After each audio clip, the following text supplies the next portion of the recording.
Ladies and gentlemen, welcome to the Gameweek 20 standings. I've decided to level up the presentation a little bit. Instead of just doing a Zoom call, I'm actually going to show it to you on the TV. Let's begin. Aiden has taken the lead. His stock is rising. He's looking down at all of us and smiling with glee because he's ahead of all of us. 104 points off the bench boost. Crazy. I mean, he didn't even need the bench boost though. Like, literally, he didn't. He got 6 points. He had 98 points without the bench boost. How fucking crazy is that? Anyway, Aiden is in first, and the British man is second. I don't know how to feel about this. It's just so un-American. It's beyond belief. I mean, look at this fool. He's got Richarlison. I don't know. He had 76 points, really good points tally. God, I just don't like that he's British. Yeah. And he's a Newcastle fan, so it's a double whammy, really. Bennett has fallen to third. This is very unfortunate news. It's almost as unfortunate as Peter Crouch's tan right there. 55 points, which would normally be a very good tally, but for Bennett, it's really Buffalo over. I mean, he is just not having a good time right now. First for a really big stretch of the season, and now he's fallen down. Not ideal. I'm in fourth. I mean, what else is there to say? I've literally been there like the entire damn season. Like, it's ridiculous. I don't know. Just coping at this point. Just coping. How the fuck did we lose to Liverpool? Andrew, he was so close to greatness. This little twerp, so close to greatness. Unbelievable. One more point, dude. Come on. Anyway, I'm not going to endorse collusion in this league, but just because me and him are assistant managers doesn't mean we're colluding of any kind, but I am aware of some devious plans that Andrew has. Speaking of devious, 17 points on the bench. Anyways, Safal has risen from the ashes like a phoenix. It's unbelievable. The man, I think he was in 11th, and now he's back all the way fucking up back. I mean, he went from like 2nd to 11th and then 6th. Like, I don't know. But Son and Salah, biggest points gainers for him. He had Cunha, who hit really hard, and he also had returns from Bukayo Saka as well. I mean, 62 points is a very good haul from that, and I'm honestly, this is my reaction to just seeing Safal so much higher up in the standings again. I mean, big dog. The big dog. Ryan,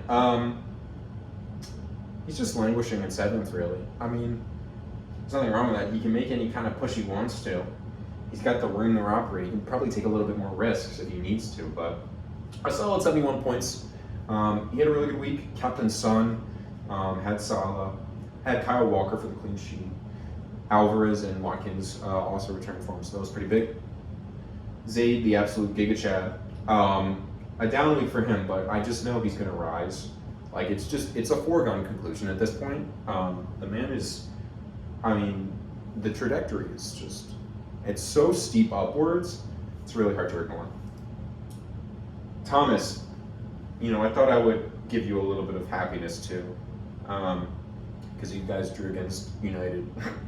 Anyway, but this was Thomas watching Liverpool's performance against Arsenal without Mohamed Salah and Virgil van Dijk, so that face is probably what it was like too. So he was enjoying himself, but excuse me, 35-point week, not ideal. Ariel on the bench. Yeah, just not ideal. I mean, he didn't have Son or Salah, so that's probably why, to be completely honest. But, I mean, he'll be back amongst the action of things once he gets, well, really, he doesn't have anyone that really matters from AFCON. So I guess I would imagine Thomas is going to be at or above the average because his team is very non-Son or Salah-esque right now. Eric with another poor performance. Ariel on the bench, captain in Kudus. I I mean, he had returns from Diaby, Rashford. Pascal Gross I've seen come up a lot as a good differential. Brighton's run-up fixtures are really, really chill. And he's apparently really high on their creativity metrics, so Eric was really creative with his hair too. I think he's got a haircut since then. I've had unconfirmed reports of that. But this is my reaction to seeing Eric all the way down in 10th, and then this is Eric's reaction to me laughing at his ass. So, it is what it is. I mean, he'll probably make no transfers and still be in 10th by the time this is all over, so. Nicholas, I would like to bring attention. I don't know what to say. I mean, I know the guy has been in Brazil and can now fluently speak Portuguese. Like he's been living in Sao Paulo all of his life. But even this is like too much, Like this is, it's just saddening to be completely honest. But Nicholas, 48 points, he's just chilling. It's clear he hasn't been active because Madison and Matoma are out, but he still remains in the hunt. And just behind him is Pedro, who we'll get into it into a minute. Pedro is very, very close and overtook Nicholas for a good stretch of this game week. Excuse me. I'm just spitting so many facts that my body is just rejecting it. I wanted to add this. This is his words and not mine. Grant, you are a god amongst mortals. So, 6'4" behemoth. All right. These are the standings as they stand. Aiden is in first, 54-point lead. I mean, what the? Absolutely killing it. Sorry to keep coughing. I don't know. Whatever. Ollie and Bennett are still really close, but Ollie gained 21 points. I mean, Aiden's week was just stupid good. Like, stupid good. Like, ridiculous. I'm in fourth. The difference between Aiden and Ollie is bigger than the difference between me and Bennett, so that's interesting. And then Andrew's only 5 points behind. And then it kind of slips down into, like, this range. Sorry. Ryan has distanced himself from Zayd a little bit. Zayd, Thomas, and Eric are kind of competing for that upper half.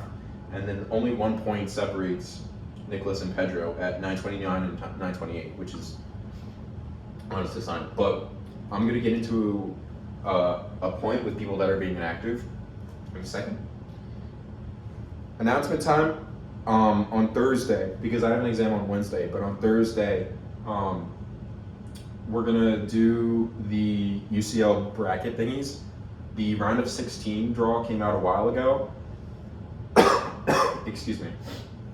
I've just been really busy with class this winter, so I haven't really gotten around to it, but Thursday or Friday, probably Thursday, because I need to set a deadline for myself.